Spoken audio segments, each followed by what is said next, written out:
Salut, bienvenue à toi sur cette nouvelle vidéo. Aujourd'hui, on va parler de Business Canvas et plus précisément, je vais vous dire pourquoi le Business Canvas est mon meilleur ami pour un démarrage projet client. Le Business Canvas, pour moi, c'est un outil un petit peu magique que j'adore utiliser pour démarrer chacun de mes projets clients. Chaque mission que je peux avoir, on démarre par la case Business Canvas. Je vais vous expliquer pourquoi moi c'est un outil que j'adore. Je vous invite fortement à vous y pencher également. Alors pour parler un peu plus généralement du Business Canvas, dans le milieu de start-up, c'est un outil qu'on utilise beaucoup dans une phase de démarrage, de création de projet. On invite souvent les startups à remplir eux-mêmes leur Business Canvas pour aider à pitcher, pour les aider à concevoir un peu mieux leurs valeurs, etc. Donc c'est un outil que les startups ont souvent en tête. Le Business Model Canvas est un outil que l'on utilise pour retranscrire de manière assez simple le modèle économique de l'entreprise. Il est parfaitement adapté, comme je disais, en phase de création et peut aussi être utilisé pour le lancement d'un nouveau produit ou d'un service. Pas nécessairement d'une entreprise, mais aussi d'un nouveau projet. Cet outil, donc, est très utilisé dans le milieu des startups, un peu moins dans les secteurs plus conventionnels, les PME plus conventionnels, mais c'est un outil, malgré tout, qui est connu des entreprises. Vous allez me dire pourquoi moi, du coup, je pense que cet outil est fondamental en tant qu'UX designer, puisque là, la définition que je vous ai donnée, c'est quelque chose qui est un peu plus de l'ordre du modèle économique, du business model. Vous pourrez vous demander, ouais, mais pourquoi toi, tu l'utilises dans ton travail et comment tu l'utilises surtout dans tes accompagnements?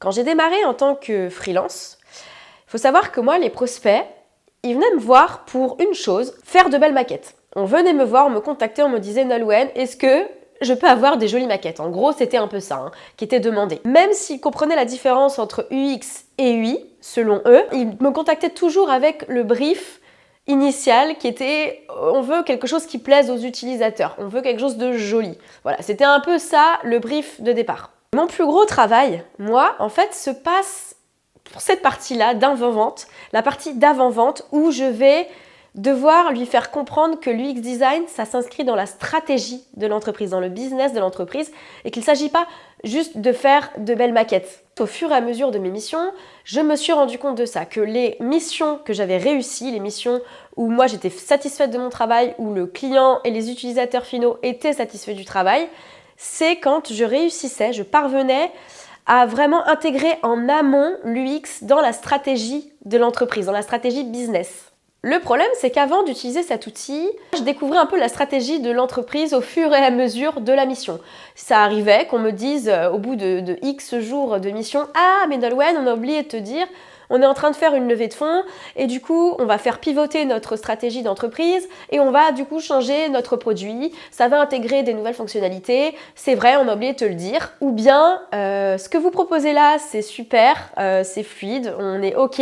Sauf qu'en fait, on vous a pas dit que l'essentiel de notre chiffre d'affaires, on le fait dans cette fonctionnalité précisément. Or, cette fonctionnalité que vous avez traitée un peu comme les autres, non, pour nous, c'est super important. C'est là où c'est très difficile en tant qu'UX designer, c'est que, à mon sens, si on ne veut pas tout jeter à la poubelle au bout de 2 mois ou même avant que ça sorte, il faut qu'on comprenne que notre métier d'UX designer s'intègre dans un système beaucoup plus global de l'entreprise. Il faut qu'on prenne vraiment conscience que l'entreprise c'est un business, ce sont des réflexions en interne chez eux et que l'UX vient s'intégrer dans tout ça. Une fois qu'on comprend que notre travail s'inscrit dans une stratégie d'entreprise, on peut du coup se poser la question de pourquoi ce projet de refonte ou de création arrive à ce moment-là de l'entreprise. Pourquoi maintenant? Quel est l'enjeu de la refonte? Quel chiffre d'affaires ils ont pour objectif d'atteindre aussi avec cette refonte? Quelle est leur vision produit? En gros, ce que je recommande, c'est d'être humble dans notre travail et de comprendre que ce qu'on va amener, nous, n'est qu'une petite partie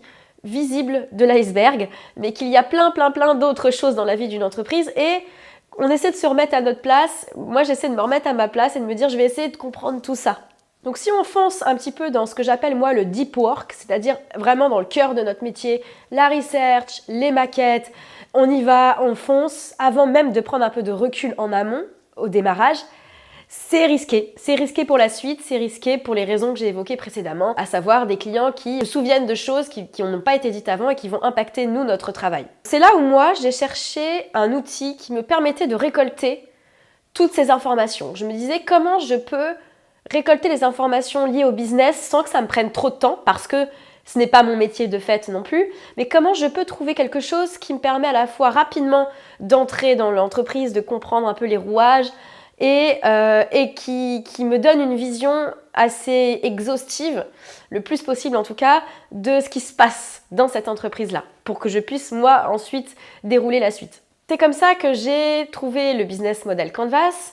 Alors il y a différents modèles, si vous cherchez sur internet vous trouverez différents modèles. Moi j'utilise le modèle proposé par UX République. Ce que j'aime beaucoup dans ce template-là, c'est les questions qui aident à guider les personnes et nous-mêmes pour remplir avec notre client ce business canvas. Ce sont les questions qui sont guidées et qui sont quand même orientées du coup UX et donc on est moins sur l'aspect général et on voit comment ça peut nous servir après par la suite.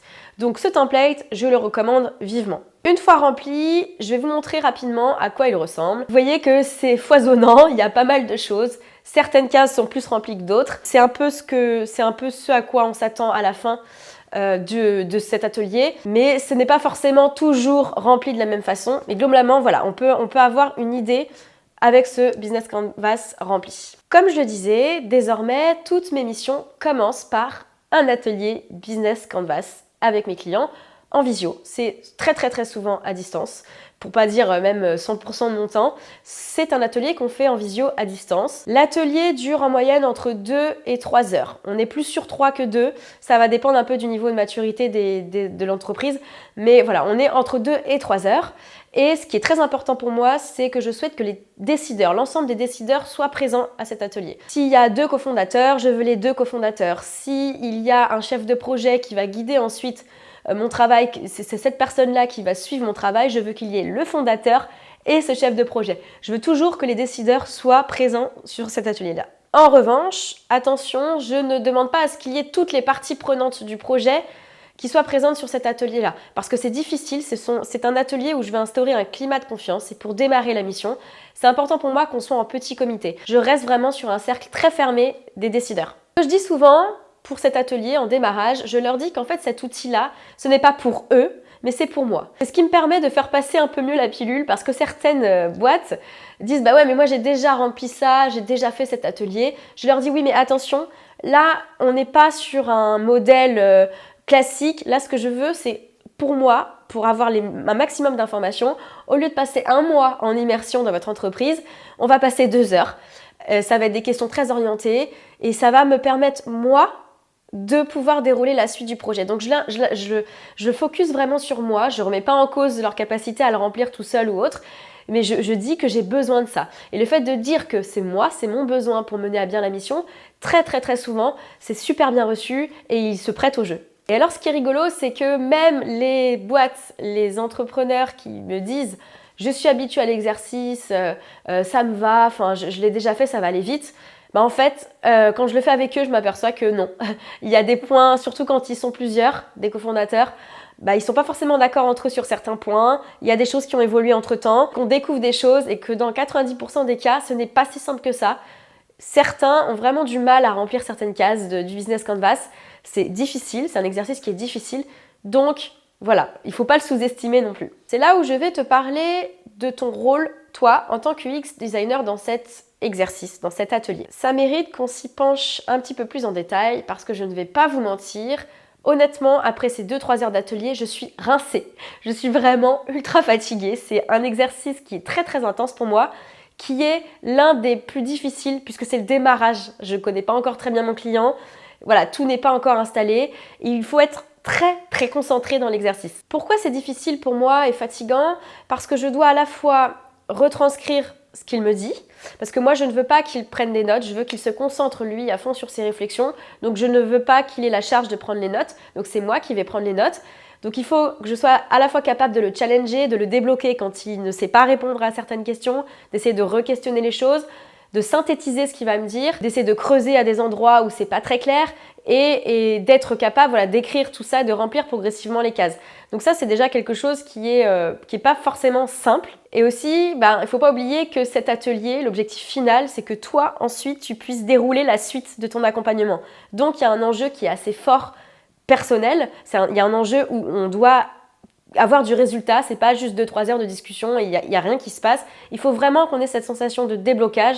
Et moi, si j'ai pas cette sensation de déblocage, ça veut dire que j'ai mal fait l'exercice. Ça nécessite donc une concentration pour pouvoir recadrer si besoin. Par exemple, ça m'arrive souvent que certains clients passent beaucoup de temps sur la case communication.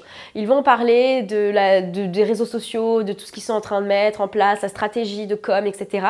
Ce qui est intéressant, mais où je vois que moi, on passe trop de temps là-dessus et que finalement, ça va pas me servir pour la suite de savoir tout ça. Pour la case partenaire clé, par exemple, ils vont souvent me dérouler un peu toutes leurs amitiés, les partenaires qu'ils ont de longue date, qui sont cool, qui... Voilà, souvent, ils sont ramenés un peu dans l'histoire, la création de l'entreprise, ce qui est aussi chouette pour eux, mais clairement, moi, c'est pas non plus ce qui va me servir. Tout là réside dans le fait de pouvoir à la fois synthétiser ses propos et driver la chose pour avoir un peu de tout et avoir les bonnes informations au bon moment. Ce qui n'est pas facile non plus, c'est qu'il faut oublier son côté bon élève. On a très envie que ce business canvas soit rempli, magnifiquement rempli, que toutes les cases soient traitées, que tout soit bien organisé. Il faut oublier ce côté bon élève-là. Ce n'est pas le but de l'exercice. Je sais que c'est frustrant. Moi, au début, j'ai été très frustrée de me dire mince, il y a des cases qui ne sont pas remplies ou alors c'est pas tout à fait là que j'aurais dû les mettre, etc. Mais ça, c'est pas important, je le répète. Le plus important pour vous, c'est que vous ayez cette capacité à vous dire à la fin de l'exercice, ok, je comprends la partie immergée de l'iceberg, j'ai l'impression d'être immergé dans cette entreprise-là, je comprends où on va. Au départ, il est fort probable que vous soyez complètement perdu dans l'exercice. Quand je suis certains élèves de ma formation sur l'exercice du Business Canvas, ils me disent honnêtement, franchement, je me suis complètement défunt. Je ne sais pas quoi dire, je n'ai pas réussi à synthétiser, etc. Donc soyez indulgents avec vous-même. C'est pas facile au début, ça a été mon cas aussi. J'ai vraiment galéré à essayer de tenir les choses. Pour preuve, au départ, moi, c'était pas 3 heures d'atelier, je prévoyais carrément une journée entière. Alors c'était un peu trop, hein. Honnêtement, c'était trop. Mais l'idée, c'est que vous soyez indulgent avec vous-même et que vous allez voir, avec un peu de pratique, vous allez être de plus en plus à l'aise dans l'exercice et ce sera de plus en plus simple. Il faut se dire que remplir déjà ne serait-ce qu'une case du Business Canvas, c'est déjà mieux que 0. C'est déjà bien d'avoir réussi à remplir quelques éléments, même s'il n'y a pas tout, parce que c'est déjà mieux que rien. Il faut vous dire que si vous n'aviez pas du tout ce Business Canvas-là, cet outil-là, eh ben, vous n'auriez pas ces informations-là, ou alors elles ne seraient pas aussi claires. Donc c'est déjà bien d'avoir une case de rempli, et puis progressivement, vous allez réussir à en faire plus avec votre client, et ce sera beaucoup plus simple. Voilà pour cette vidéo. En conclusion, le Business Canvas, c'est un outil initialement prévu pour l'aspect plutôt business model. Moi, je l'ai réutilisé, je m'en suis servi, je me suis approprié cet outil comme une sorte de démarrage client, un début qui me permet de comprendre la partie immergée de l'iceberg de l'entreprise, qui me permet d'avoir une vision un peu 360 de tout. Il y a souvent des points qui sont soulevés pendant cette conversation qui, moi, vont me servir grandement pour la suite de mes projets. Je vais terminer par une réflexion de votre côté, une question à vous poser. De quelle façon la réalisation du Business Canvas pourrait changer vos accompagnements clients? Quel impact ça pourrait avoir sur vos accompagnements? Je serais ravie d'avoir votre retour sur le sujet. N'hésitez pas en commentaire de cette vidéo ou bien sur LinkedIn, je suis toujours très présente. Vous pourrez également me retrouver sur ma newsletter où une fois par semaine, je partage une leçon du X-Design. Inscrivez-vous, c'est gratuit, il y a une mine d'or d'informations. Je vous souhaite une très belle journée et je vous dis à bientôt. Ciao!